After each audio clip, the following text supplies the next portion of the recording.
یہ کہانی اس وقت کی ہے جب میں ایک نوجوان تھا۔ اس دور میں ایک ایسی وبا ہمارے شہر اور محلے میں پھیل گئی تھی جس نے سب کو خوف زدہ کر رکھا تھا۔ یہ وبا ایک خوفناک کتے کی شکل میں ظاہر ہوتی تھی۔ جس کسی نے بھی اسے دیکھا اس کے ہوش اڑ جاتے اور وہ دیوانہ وار اپنے گھر کی طرف بھاگتا۔ جیسے ہی وہ گھر کا دروازہ کھولتا وہ کتا غائب ہو جاتا، مگر اگلے ہی دن اس کے گھر میں موت ضرور ہوتی، کبھی بچہ، کبھی بوڑھا، کبھی کوئی جوان۔ لوگ سمجھ نہیں پا رہے تھے کہ یہ کیا ماجرا ہے۔ آخر جب دروازہ کھلتا ہے تو کتا کیوں غائب ہو جاتا ہے اور موت اسی گھر میں کیوں آتی ہے؟ محلے میں ایک بہت دانا بزرگ رہتے تھے۔ سب نے ان سے سوال کیا۔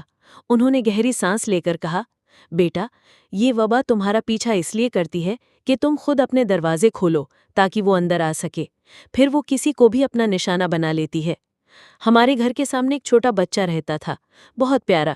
وہ بچپن سے ہمارے گھر آتا جاتا تھا۔ اب وہ 6 سال کا ہو چکا تھا۔ سب اس سے بہت محبت کرتے تھے۔ ان دنوں وہ ہمارے گھر کم آتا تھا، لیکن میں روز اس کے لیے کوئی نہ کوئی چیز لے کر آتا اور رکھ دیتا کہ جب وہ آئے تو لے جائے۔ ایک رات جب میں دیر سے کام سے لوٹ رہا تھا تو راستے میں اچانک میں نے دیکھا ایک ہولناک کتا میرا پیچھا کر رہا ہے۔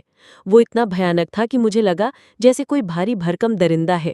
اس کا منہ بڑا، آنکھیں باہر کو نکلی ہوئی اور چہرہ خون خوار۔ میں فوراً مین روڈ کی طرف بھاگا۔ میرا دل بس یہی کہہ رہا تھا کہ کسی طرح اپنے گھر والوں کو بچا لوں۔ وہ کتا میرے پیچھے پیچھے دوڑتا رہا۔ میں جان بچا کر ایک کونے میں چھپ گیا۔ اس رات میں گھر نہیں گیا۔ صبح جب گھر پہنچا تو سب سے پہلے میں نے وہی سوال کیا جو میرے دل میں تھا، امی، سامنے والا بچہ کیسا ہے؟ امی نے آہ بھری اور کہا، بیٹا، وہ کل سے گھر سے نکلا ہی نہیں۔ میں نے بس اتنا کہا، اچھا، ناشتہ کیا اور دوبارہ کام پر چلا گیا۔ جب رات کو واپس آیا تو امی سے پوچھا، امی، آج بھی وہ بچہ نہیں آیا؟ میں اس کے لیے چیز لایا تھا۔ امی کی آنکھوں میں آنسو آ گئے۔ میں گھبرا گیا۔ امی، کیا ہوا؟ وہ روتی ہوئی بولی، بیٹا، آج اس کی موت ہو گئی، وہ اسے بھی مار گیا۔ میرے قدموں تلے زمین نکل گئی، دل جیسے بیٹھ گیا ہو۔ امی نے زبردستی مجھے کھانا کھلایا اور میرا بستر لگا دیا۔ میں نے روشنی بند کی اور امی کمرے سے باہر نکل گئیں۔ جیسے ہی امی کمرے سے باہر نکلی، اچانک کسی نے دروازے پر زور سے دستک دی، ٹھک ٹھک ٹھک۔ امی رک گئی۔ میں بھی فوراً بستر سے اٹھ کر کھڑا ہو گیا۔ باہر سے کوئی دروازے کو زور زور سے دھکتے دے رہا تھا۔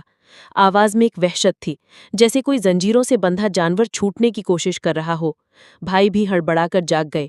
ہم سب ایک ساتھ بولے، کون ہے باہر؟ کون ہے؟ لیکن کوئی جواب نہ آیا، صرف دروازے پر ضرب کی آوازیں گونجتی رہیں۔ تب میں نے ہمت کر کے کہا، کون ہے؟ اور اس کے فوراً بعد دروازے کے اس پار سے ایک آواز آئی، وہی بچہ، ہاں، وہی بچہ جو ہمارے